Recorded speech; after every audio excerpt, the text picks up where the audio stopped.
এবারের বিশ্বকাপে কিন্তু ৪৮ দলের মাঝে বেশিরভাগ দলই নিজেদের দেশি কোচ নিয়ে মাঠে নেমেছিল। ফাইনাল ম্যাচেও থাকছে দুই দলের দেশি কোচ। বিশ্বকাপের সফলতার পেছনে কি তাহলে দেশি কোচদের অবদানই বেশি রইল? আসলে এটাই সবসময় হয়েছে, দেশি কোচ যারা রেখেছে তারাই বিশ্বকাপ জিতেছে। বিদেশি দলের কোনো কোচ, বিদেশি কোচ সেই দেশকে এখন পর্যন্ত বিশ্বকাপ জেতাতে পারেনি। আমাদের কাছে কিছু তথ্য আছে, একটা ছোট্ট তথ্য ছোট করে দিয়ে দর্শকদের জানাতে চাইবো। এবার আমরা যদি দে লা ফুয়েন্তে স্প্যানিশ কোচ, তাদের নেটিভ দল, এবং স্কালোনিও তাদের নিজের দলেরই কোচ, তো আবারও সেই রেকর্ডটা অব্যাহত থাকছে যে দলের চ্যাম্পিয়ন হোক না কেন। টোটাল 23টা ফিফা ওয়ার্ল্ড কাপ চ্যাম্পিয়ন হয়েছেন এবং প্রত্যেকটারই কিন্তু তাদের নিজস্ব কোচ ছিল, নিজ দেশের কোচের এই বিশ্বকাপ জিতেছে। তো এই রেকর্ডটা এখনও কেউ ভাঙতে পারেনি যে বিদেশি একজন কোচ এসে অন্য কোনো দলকে জিতেছেন। তো এবারও তার ব্যতিক্রম হচ্ছে না। Cool body spray, long lasting fragrance.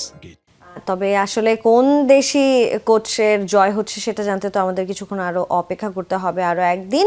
এখন পর্যন্ত বিশ্বকাপের সেরা গোল কোনগুলো এবং কেন ভালো লেগেছে আপনার কাছে জানাবেন।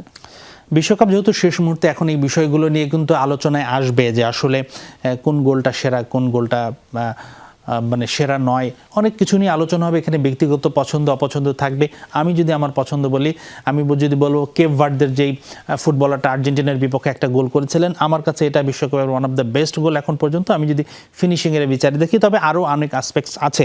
তবে আমি এখন সেরা গোল বলতে চাই, সেটা হলো ফিফা তাদের ওয়েবসাইটে দিয়েছে যে সেমিফাইনাল এবং কোয়ার্টার ফাইনালের বেস্ট গোল কোনটি। তারা সম্ভব একটা তালিকা দিয়েছে এবং দর্শকদের ভোট চেয়েছে যে আপনি ভোট দিয়ে সেই সেরা গোলটা বেছে নিতে পারেন। একটু দেখাতে চাই, তালিকার প্রথমে নাম্বার 1-এ আছে কিলিয়ান এমবাপ্পের গোল। একটা ছবি দেখাতে চাই, ছবিতেই আসলে গোলটা বোঝা যাবে না।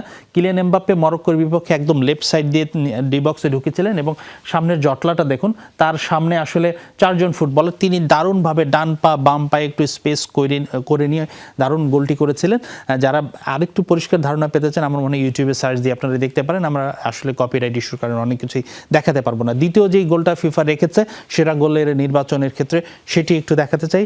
সেটা নিশ্চয়ই আপনাদের মনে আছে যে নরওয়ের এই ফুটবলার যে তিনি গোলটা করেছিলেন ইংল্যান্ডের বিপক্ষে খেলায়, আন্দ্রেয়াস, তার গোলটাও কিন্তু দুর্দান্ত ছিল। একদম তিনি ডি বক্সের বাইরে থেকে একদম টাইট অ্যাঙ্গেল একটা শট নিয়েছিলেন।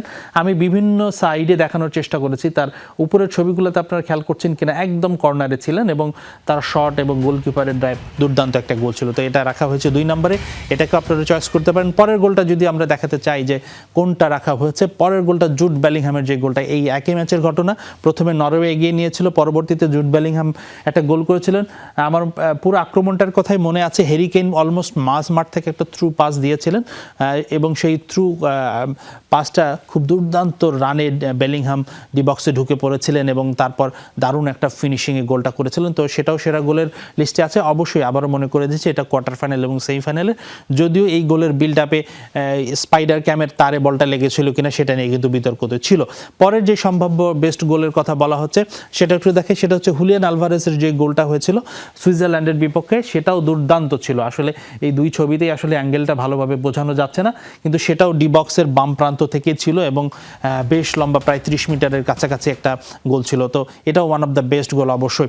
এর পরের গোলটা যদি আমরা দেখাতে চাই, এই গোলটা আসলে খুব, আমরা যদি সেই হিসেবে দেখি যে সেরকম দূরপাল্লা রেঞ্জের শট ছিল না, এটা পেদ্রো পোরোর যে গোলটা ছিল ফ্রান্সের বিপক্ষে, কিন্তু দারুণ একটা ইনসাইড রান নিয়ে ফ্রান্সের ডিফেন্ডারদের বোকা বানিয়ে যেভাবে নিখুঁত ফিনিশিংয়ে গোলটি করেছিলেন, এই জন্য সেইটিকে রাখা হয়েছে। আমাদের তালিকায় শেষ গোলটা এনজো ফার্নান্দেসের, এই গোলটা নিশ্চয়ই কেউ ভোলেননি, তরতাজা, সবশেষ ম্যাচে ইংল্যান্ডের বিপক্ষে তিনি করেছিলেন। ডি বক্সের বাইরে থেকে মেসির কাছ থেকে বলটা পেয়ে তিনি একটা দারুণ ফিনিশিংয়ে গোলটি করেছিলেন। তো এগুলোই আসলে সেরা গোলের লিস্ট। হাসিনুর, অনেক ধন্যবাদ আপনাকে আমাদের সঙ্গে যুক্ত হওয়ার জন্য।